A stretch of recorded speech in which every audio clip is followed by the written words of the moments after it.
Sa mapagpalang araw po sa ating lahat, ako si Godfrey Quizon and this is my devotion for today, January 19, Sunday. So, ang topic po natin ngayon ay malalaman mo ba kung ligtas ka na or kung natanggap mo na yung buhay na walang hanggan. So, scripture po natin for today is 1 John chapter 5 verse 11 to 13. Pwede rin po Ephesians chapter 1 verse 4 to 6. Basahin ko po. And this is the testimony that God gave us eternal life. And this life is in His Son.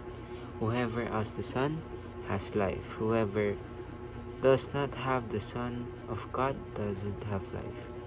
I write these things to you who believe in the name of the Son of God, that you may know that you have eternal life. So,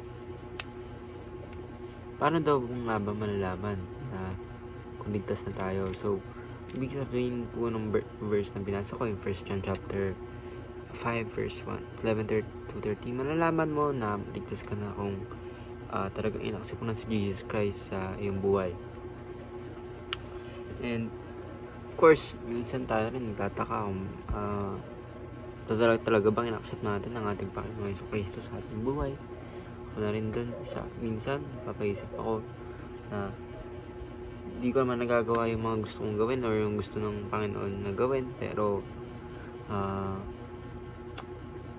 sinabi ko sa sarili ko na in-accept ko na siya, diba? So may mga personal dilemmas rin tayo, pero of course dapat yung mananaig doon is maalala natin yung kung paano ba sinakripisyo ng ating Panginoon ng kanyang buhay na sa pagmamahal niya sa atin, na talagang binuhos niya yung sarili niya para maranasan yung ganong bagay para maligtas tayong lahat. So, anong teaching pa natin for today ay we can know when we are saved sa pamamagitan ng pag-accept sa ating Panginoon truly. Second teaching is God's salvation cannot be lost. Of course, once na-receive natin yon, hindi na once naging true believers tayo, hindi na tayo lalayo pa sa ating Panginoon. And kung lumayo man tayo, ay babalik at babalik pa rin tayo sa piling ng ating Panginoon. Third teaching is the Spirit is the guarantee of our salvation. O Holy Spirit na pinadala ng ating Panginoon na patuloy lang nga sa atin, makasama natin sa araw-araw. So, assurance of salvation, it takes away our fear of death. Of course, alam natin, accept na talaga natin si Jesus Christ, and alam naman natin na si Jesus yung tulay patungo sa ating Panginoon.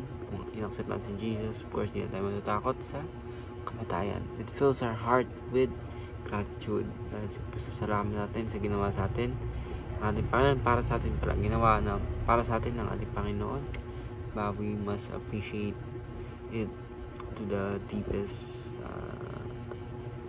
deepest part of our hearts.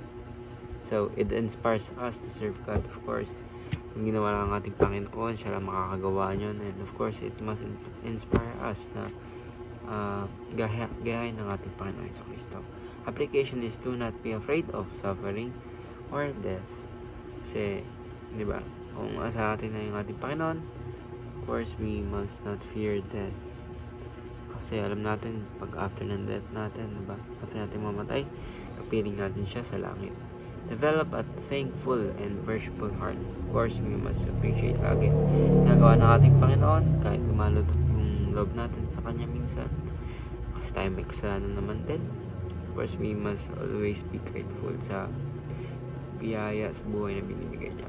So, third application is serve God by leading your network to Christ. Ibig sabihin po yun is yung mga tao po ay dapat ini-disciple mo rin and ini-evangelize mo para hindi lang ikaw maliligtas, kundi kapag tayo lahat na namatay is ma-accept natin yung ating Panginoon Hesus Kristo.